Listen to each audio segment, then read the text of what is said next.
কোথায়? অর্থের সমমূল্য। চতুর্থ অধ্যায় অর্থ সমমূল্য। অর্থ সমমূল্য কি? সময়ের সাথে সাথে অর্থের পরিবর্তন ঘটে, তাকে বলা হয় অর্থ সমমূল্যের প্রধান কারণ কি? স্যার মুদ্রাস্ফীতি। আর মুদ্রাস্ফীতির প্রধান কারণ কি? মুদ্রাস্ফীতি কি? মুদ্রাস্ফীতি হলো একই পরিমাণ অর্থে আগের চাইতে কম পরিমাণ সুবিধা পাওয়া যায়।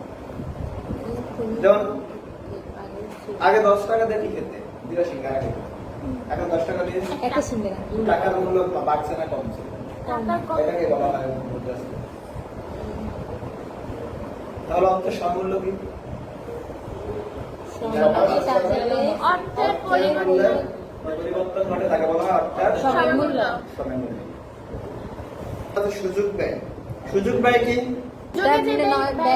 সুযোগের যে ব্যয় নাই, যে সুযোগটা ব্যয় করা হয় এক কথা সমপরিমাণ অর্থ দিয়ে দুটি বিকল্পের মধ্যে একটি গ্রহণ এবং অপরটি বর্জন। দুটি বিকল্পের মধ্যে বা দুটি সমজাতীয় বিকল্পের মধ্যে একটি গ্রহণ এবং অপরটি বর্জন। বর্জনকৃত প্রকল্পটি গ্রহণকৃত প্রকল্পটি সুযোগ ব্যয়। যেমন তোমার কাছে 10 লাখ টাকা আছে, তুমি চাইলে 10 লাখ টাকা দিয়ে স্বর্ণ কিনে রাখতে পারো, আবার চাউল কিনে রাখতে পারো। 10 লাখ টাকার স্বর্ণ কিনতে পারো, চাউল কিনতে পারো। তুমি 10 লাখ টাকার চাউল কিনলে স্বর্ণ কিনতে পারবে না, স্বর্ণ কিনলে চাউল কিনতে পারবে যে কোনো একটাতে বিনিয়োগ করা যাবে, দুটোতে না। যদি তুমি 10 লাখ টাকার স্বর্ণ কিনো, তাহলে চাউল কেনার সুযোগটাকে তুমি হারালে। এই সুযোগটা হারানোটাই হলো সুযোগ ব্যয়। ঠিক আছে? তারপরে প্রকল্প মূল্যায়ন। প্রকল্প মূল্যায়ন নিজেরাই বুঝো। একাধিক প্রকল্পের মধ্যে সুবিধাজনক প্রকল্পটি গ্রহণ, তাই হলো প্রকল্প মূল্যায়ন। ঋণ গ্রহণ সিদ্ধান্ত। ঋণ গ্রহণ সিদ্ধান্ত কেমন? যেমন একাধিক বিকল্প থেকে সর্বনিম্ন সুদে ঋণ গ্রহণ। তোমাকে সোনালী ব্যাংক বললো যে 10 লক্ষ টাকায় আপনি 10% সুদ দিতে পারবেন, আর অগ্রণী ব্যাংক বললো 8% সুদ দিতে হবে। ঋণ গ্রহীতা হিসেবে তুমি কোনটা গ্রহণ করবে? 8%। তাহলে যে ক্ষেত্রে যে প্রকল্প বা যে বিকল্প থেকে স্বল্প সুদে ঋণ গ্রহণ করা যায়, এরকম সিদ্ধান্তটাই হলো কি? ঋণ গ্রহণ সিদ্ধান্ত। ঋণ গ্রহণ সিদ্ধান্ত। অর্থাৎ সময় মূল্যের সূত্র। সূত্রের মধ্যে প্রথমে আছে ভবিষ্যৎ মূল্য ও বার্ষিক চক্রবৃদ্ধি। ভবিষ্যৎ মূল্য কি? ভবিষ্যতে যেটা একটি নির্দিষ্ট পরিমাণ অর্থের নির্দিষ্ট সময় পরবর্তী মূল্য। একটি নির্দিষ্ট পরিমাণ অর্থের নির্দিষ্ট সময় পরবর্তী মূল্যটাই হলো ভবিষ্যৎ মূল্য। যেমন আজকের 100 টাকা 10 বছর পরের মূল্যটাই হলো ভবিষ্যৎ মূল্য। কার ভবিষ্যৎ মূল্য? আজকের 100 টাকা ভবিষ্যৎ মূল্য। ভবিষ্যৎ মূল্য নির্ণয়ের ক্ষেত্রে আমরা দুই ভাবে করি। একটা হলো চক্রবৃদ্ধি, একটা হলো বার্ষিক। বার্ষিক চক্রবৃদ্ধি, একটা হলো মাসিক বা চক্রবৃদ্ধি। তাহলে চক্রবৃদ্ধি জিনিসটা কি? চক্রবৃদ্ধি সুদ জিনিসটা কি? চক্রবৃদ্ধি সুদ জিনিসটা কি? সুদ আসলের উপরে যে সুদ প্রদান করা হয় তাকে বলা হয় চক্রবৃদ্ধি সুদ। ঠিক আছে? তারপরে বলছে ভবিষ্যৎ মূল্য নির্ণয়ের সূত্র। আমরা ভবিষ্যৎ মূল্য নির্ণয়ের সূত্রটা লিখি।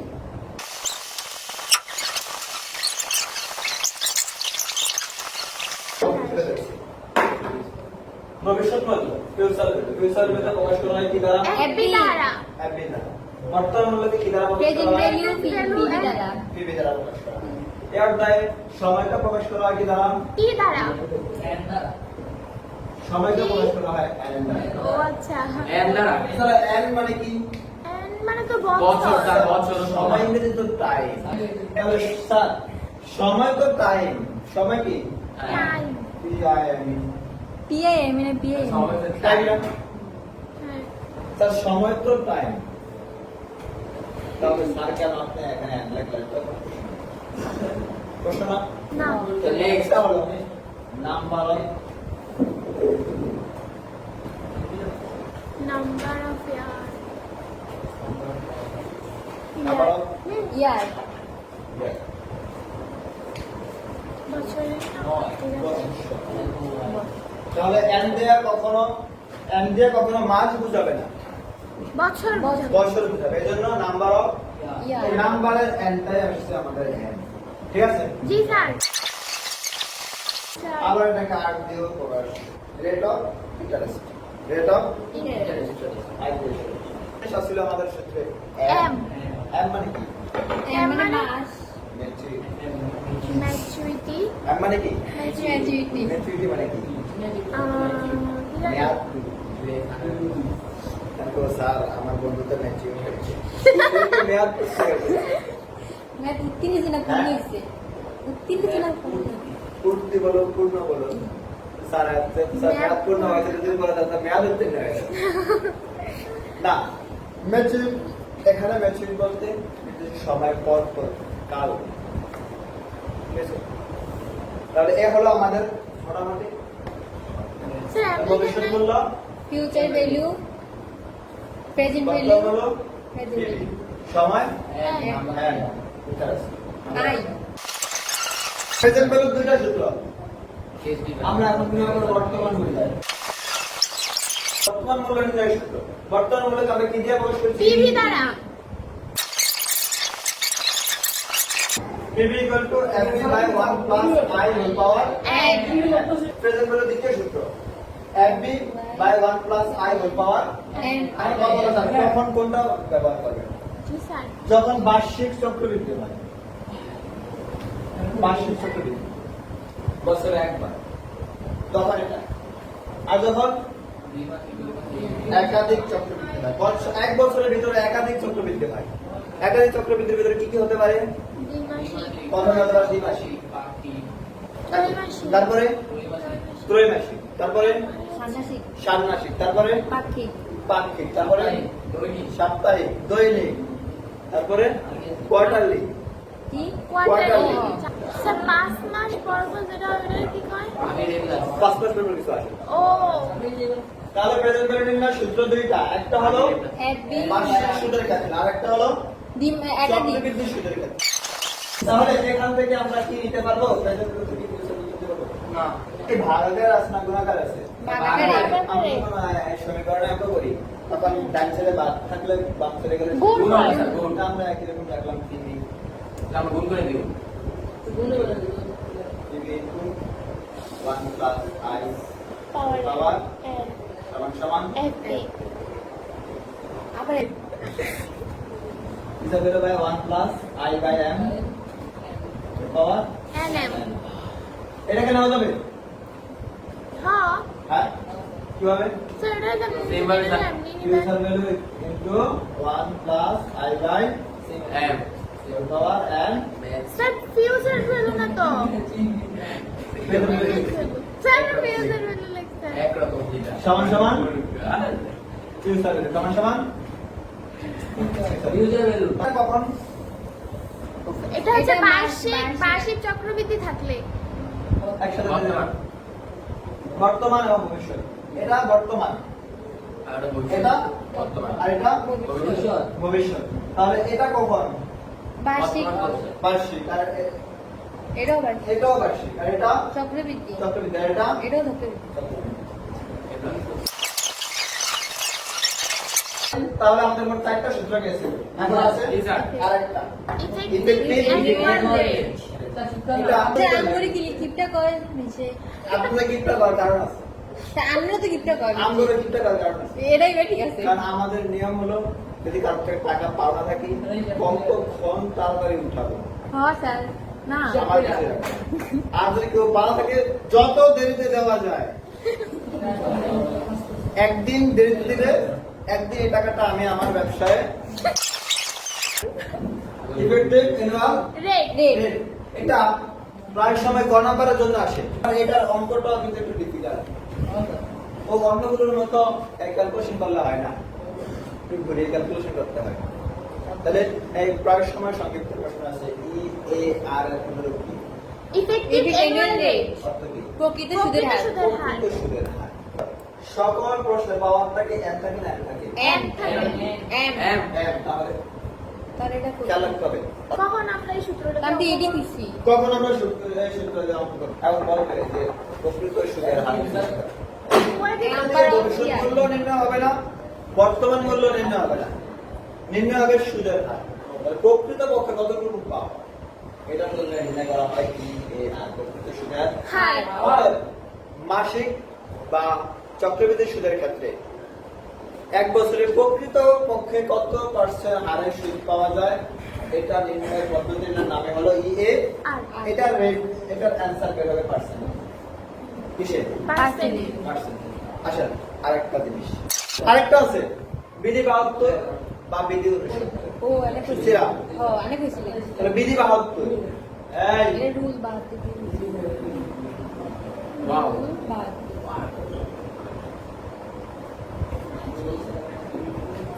স্যার বিধিটা কি বিধি মানে নিয়ম, বিধি মানে কানুন, বিধি মানে আইন। তাহলে বিধি 72 এটাতে কি করা হবে স্যার? অঙ্ক করা হবে। না, অঙ্ক করা হবে না। কিসের অঙ্ক করা হবে? এটাতে নির্ণয় করা হবে হয়তো সুদ, হয়তো অথবা হয়তো সুদের হার, নয়তো সুদ।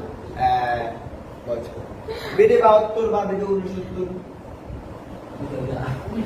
স্যার বাংলা থেকে ইংরেজিতে আচ্ছা, আগে বাংলা থেকে ইংলিশ। 69 বাংলাদেশ তাহলে মতো আল্লাহ বারো না। মা বিলিটা না। তো বিধি 72 বা বিধি 69 এই জিনিসটা কি? সূত্র প্রশ্ন অনেক সময় ক নম্বরে আসে, যেমন 16 সালের প্রশ্ন করতে আসছে, অনেক সময় ক নম্বর প্রশ্ন আসে বিধি 72। তাহলে কত সময়ে অথবা কত হারে সুদে, তাহলে কি কত সময় অথবা কত পার্সেন্ট হারে সুদে হার সুদে নির্দিষ্ট পরিমাণ অর্থ দ্বিগুণ হবে তাকে বলা হয় কি? বিধি 72 বিধি 69 বিধি 72 বা বিধি 69। বিধি 72 বিধি 69 একসাথে দুইটা দিবে না, যেকোনো একটা দিবে, এবং তোমাকে n বার করতেও দিবে না অথবা আর বার করতে দিবে না, যেকোনো একটা দিবে, একসাথে দুইটা দিবে না। যদি দেয় মনে করো প্রশ্নে আসলো 10,000 টাকা 8% সুদে কত বছরে দ্বিগুণ হবে? কি প্রশ্ন?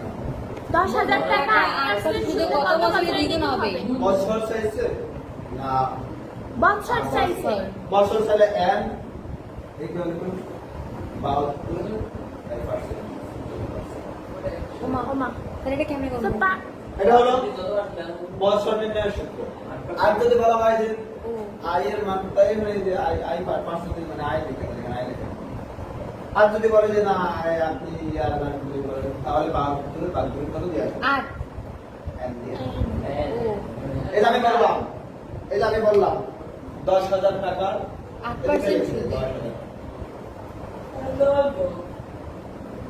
একটু দে আরো করে। উকা আর কত টাকা 10 উকা কত টাকা কত হারে 10,000 টাকা কত সুদে কত হারে 6 বছরে দ্বিগুণ হবে? দ্বিগুণ হবে। এখন সূত্র ব্যবহার হবে কোনটা? এটা না এটা? তাহলে কি এটা হবে? 72 কে বাদ দিলাম 6 দিয়ে, 6 বানাম 72 12%। এটার মান বের হবে পার্সেন্টেজে, আর এটার মান বের হবে বছরে। বছরে। আবার বললো 10,000 টাকা, কত 10,000 টাকা কত বছরে?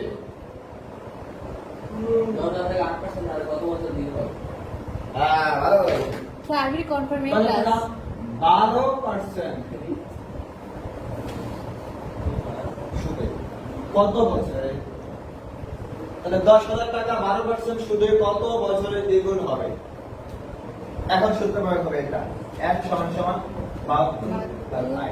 i এর মান কত এখানে? 12 12। এখানে ভাঙার দরকার নেই, 12 6 বারাম 72 স্যার পার্সেন্ট বানানো লাগবে না? পার্সেন্ট এখানে ভাঙাতে হবে না। স্যার কেমনে এখন স্যার এগুলো কি গাণিতিক কোনো যুক্তি স্যার আছে? বলেন না সুদ করলে কি পার্সেন্ট বাড়িব আর হ্যাঁ, যদি সুদ চায় তাহলে পার্সেন্ট, আর যদি মেয়াদ চায় তাহলে 20% কাছে নেব না এখন স্যার এগুলার কি স্যার প্রয়োগ কোথায় কোথায় আমাদের বাস্তব জীবনে এগুলা কেমন প্রয়োগ হয় এটা তো প্রশ্ন নাকি বাস্তব জীবনে প্রয়োগ হয় মনে করেন নুসরাত একটা কোম্পানির আর্থিক ব্যবস্থা তো নুসরাত বললো ম্যাডাম আমি তো ওই ব্যাংকে 1 লক্ষ টাকা আজকে রাখতে চাচ্ছি আচ্ছা ওরা বলছে 12% সুদ দিবে তাহলে কত বছরে এটা ডাবল হবে এখন সে যদি বলে আপনি একটু দাঁড়ান আমি একটু আসি খাতা নিয়ে বলো না পয়সা আধা ঘন্টা লাগে স্যার 12 বছর যদি বললো স্যার 12 বছর আচ্ছা এতক্ষণে কি উনি অপেক্ষা করে রাখতে না করতে হতে পারে না করে রাখতে পারে করবে যে আপনি যেহেতু আর্থিক ব্যবস্থা আপনি যে অপেক্ষা করবে সত্য কথা কিন্তু স্যার আপনি যে দেরি করলেন তখন আপনার গ্রহণযোগ্য যতটুকু হবে আর যে আপনি চিন্তা করলেন যে এই কত বছর ধারা ডাবল হবে তাহলে কত 1 লক্ষ টাকা কত হবে 2 লক্ষ টাকা হবে বলছে কত পার্সেন্ট সুদ দেওয়া আছে 12% বলেছে আপনি চিন্তা করেন দিদি 72 তো আছে 6 বছর উনি তো খুশি হবে না উত্তর যখন সাথে সাথে দিবে তখন খুশি হবে আপনি একটা জিনিস কাজ এই আপনি এই কাজটা করছেন হ্যাঁ এই যে ওই ব্যক্তি বেশি খুশি হবে নাকি না আমি তো করলাম না একটু সময় লাগবে উনি বেশি খুশি হবে রেডি করে লাইছি এটাই কাজে এর বাইরে মোটামুটি দিদি 72 এর বাইরে একটা মজার ব্যাপার আমরা সবাই বলি যে 1 লক্ষ টাকা সবাই এটা খুশি হয়ে যায় এই আমাকে তো 1 লক্ষ টাকা আজকে 1 বছরে আমি 10 লক্ষ টাকা রাখছি আমাকে তো 1 বছর পরে সুদ দিব খুশি হয়েছি আসলে কি আমাদেরকে সুদ দেয় দেয় তো সুদটা পাই না দিলে আমরা কি অতিরিক্ত কোনো টাকা পাই পাইছি আসলে না আসলে আমরা পাই কার্ডটা মধ্যে বাদ দেন আমরা পুরো 1 লক্ষ টাকাই দিল তারপর আমরা পাই না স্যার কেন পাই না কারণ আজকে আপনি 10 লক্ষ টাকা দিয়ে যা করতে পারবেন যা কিনতে পারবেন 1 বছর পরে কি 10 লক্ষ টাকা দিয়ে তা কিনতে পারবেন তখন দেখবেন 1 বছর পরে 10 তা কিনতে গেলে 11 লক্ষ টাকাই লাগে 11 লক্ষ টাকাই লাগবে সেক্ষেত্রে কিন্তু আমরা তেমন একটা বেনিফিট করছি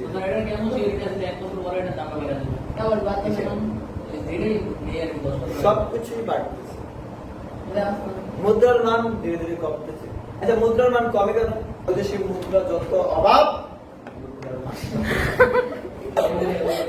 অর্থের সাধারণত আমরা কি শিখলাম 4টা সূত্র শিখলাম কথা বর্তমান মূল্য ভবিষ্যৎ মূল্য ভবিষ্যৎ মূল্য বর্তমান মূল্য ভবিষ্যৎ মূল্য একটা হলো বার্ষিক ক্ষেত্রে একটা হলো চক্রবৃদ্ধি তারপর আরো সূত্র শিখলাম EAR আরো সূত্র আর একটা সূত্র শিখলাম 72 মোটামুটি এই ইয়ার বাইরে কি উদ্দেশ্য সংকল্পনা এই ইয়ার বাইরে মোটামুটি কোন প্রকার অঙ্ক নাই এখন স্যার বর্তমান মূল্য এবং ভবিষ্যৎ মূল্যের মধ্যে কিছু ব্যবধান আমরা শিখব বর্তমান মূল্য এবং ভবিষ্যৎ মূল্যের মধ্যে কিছু পার্থক্য 6 নম্বরে প্রায় সময় আসে পারবেন 1 নম্বর পার্থক্য বর্তমান মূল্য টাকার অঙ্কের পরিমাণ কত বেশি কম ভবিষ্যৎ মূল্যে টাকার অঙ্কের পরিমাণ বেশি প্রথমে আপনারা যদি বর্তমান মূল্য এবং ভবিষ্যৎ মূল্য কি পার্থক্য মধ্যে পার্থক্য 1 নম্বরে দিয়ে দেবেন বর্তমান মূল্য কাকে বলে ভবিষ্যৎ মূল্য কাকে বলে বর্তমান মূল্য হলো নির্দিষ্ট পরিমাণ অর্থের আজকের মূল্যকে বলা হয় বর্তমান মূল্য আর ভবিষ্যৎ মূল্য হলো আজকের নির্দিষ্ট পরিমাণ অর্থাৎ নির্দিষ্ট সময় পরবর্তী মূল্যকে বলা হয় ভবিষ্যৎ মূল্য যেটা একটা করে পয়েন্ট হলো দ্বিতীয় দুই দিকে দুটো সূত্র লিখে দিবেন তৃতীয় বর্তমান মূল্যে টাকার অঙ্কের পরিমাণ বেশি কম কম ভবিষ্যৎ মূল্যে টাকার অঙ্কের পরিমাণ বেশি। আচ্ছা বর্তমান মূল্য এবং ভবিষ্যৎ মূল্যে টাকার অঙ্কের পরিমাণ বেশি আর কম এটা পার্থক্য থাকে কারণটা কি কারণ সুদের হার কিসের হার সুদের হার আরেকটা দিতে পারে আপনারা কি করতে লাইট হতে বলেন বর্তমান মূল্যকে বলা হয় কি কি বর্তমান মূল্য নির্ণয়কে বলা হয় পাঠ্যকরণ পদ্ধতি বলা হয় এই চারটা পার্থক্য করতে রাখলে অন্তত দুইটা তো মনে থাকবেই। আর দুইয়ের জন্য দুইটার বেশি লাগবে না, কারণ দুইটা করে হলে এদিকে দুইটা ওদিকে দুইটা কটা হলে চারটা আপনাকে আলাদা নাম্বার করে দিলে হয়তো 2 নাম্বার দিতে হবে, না দিয়ে দেবে। তাহলে এই অধ্যায়ের মোটামুটি সূত্র এবং থিওরি এখানেই শেষ। আমরা